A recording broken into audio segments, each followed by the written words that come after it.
Assalamualaikum warahmatullahi wabarakatuh. Perkenalkan, nama saya Arpan Setia Budi, mahasiswa program Pasca Sarjana Magister Terapan Perencanaan dan Pengembangan Pariwisata, dengan nomor induk mahasiswa 245-09003. Adapun dampak positif dan negatif dari objek wisata stasiun kereta api Binjai ditinjau dari segi ekonomis dan ditinjau dari segi Kamtibmas.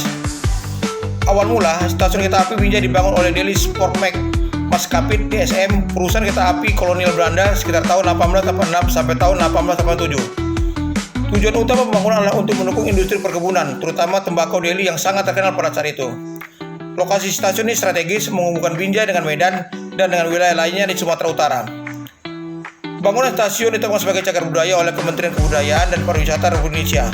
Struktur bangunan masih menunjukkan ciri khas kolonial dengan selasar, tower, dan jendela yang tinggi. Awalnya melayani pengangkutan hasil perkebunan seperti tembakau, namun setelah kemerdekaan dikelola oleh PT Kereta Api Indonesia.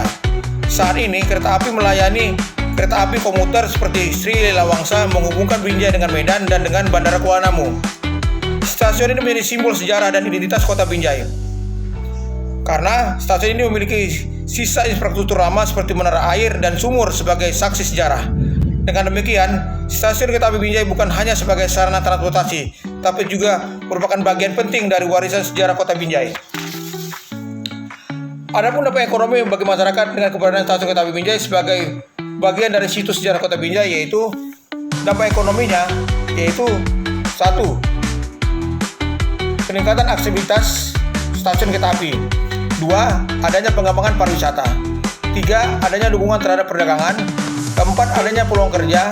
Dan 5. Adanya integrasi dengan transportasi lain. Namun, ditinjau dari segi dampak negatifnya dari sisi ekonomis, yaitu 1. Adanya biaya pemeliharaan tinggi. 2. Adanya keterbatasan modernisasi. Dan yang ketiga, kerusakan akibat faktor alam dan penggunaan. Dan yang keempat, adanya potensi konflik antara pelestarian dan pembangunan infrastruktur. Dan yang kelima, adanya keterlibatan sumber daya. Kemudian ditinjau dari segi Kamtibmas, keberadaan stasiun kereta api tersebut memiliki dampak positif, yaitu adanya peningkatan keamanan transportasi sebagai dampak positif yang pertama. Dan kemudian dampak positif kedua yaitu adanya pengawasan dan pengendalian. Dan yang ketiga, adanya faktor untuk mengurangi kemacetan lalu lintas.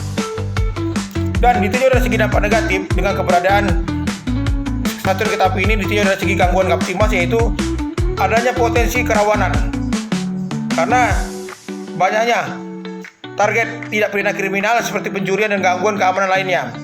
Kemudian dampak negatif tersebut adanya kerumunan penumpang yang menyebabkan timbulnya pungli dan aksi premanisme. Yang ketiga, sebagai dampak negatif dari Kamtibmas tersebut, yaitu yang ketiga, yaitu pengolahan sampah dan kebersihan. Stasiun yang ramai memerlukan pengolahan sampah dan kebersihan yang efektif untuk menjaga ketertiban lingkungan. Kemudian, sebagai kesimpulan yang dapat diambil dari keberadaan stasiun kereta api di Binjai sebagai situs cagar budaya kota Binjai, yaitu kesimpulannya yaitu pertama, keberagaman dampak.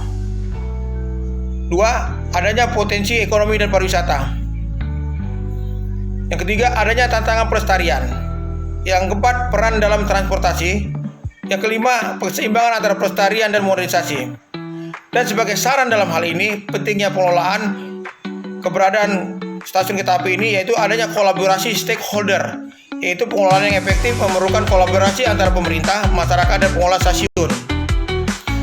Yang kedua, adanya peningkatan kesadaran masyarakat, karena dengan adanya kesadaran masyarakat tentang nilai cagar budaya dapat mendukung upaya pelestarian cagar budaya tersebut. Dengan pengelolaan yang tepat, stasiun kereta api Binjai dapat menjadi aset berharga bagi kota Binjai, baik dari segi sejarah, budaya, maupun ekonomisnya. Demikian narasi ini yang kami sampaikan. Saya ucapkan terima kasih. Wassalamualaikum warahmatullahi wabarakatuh.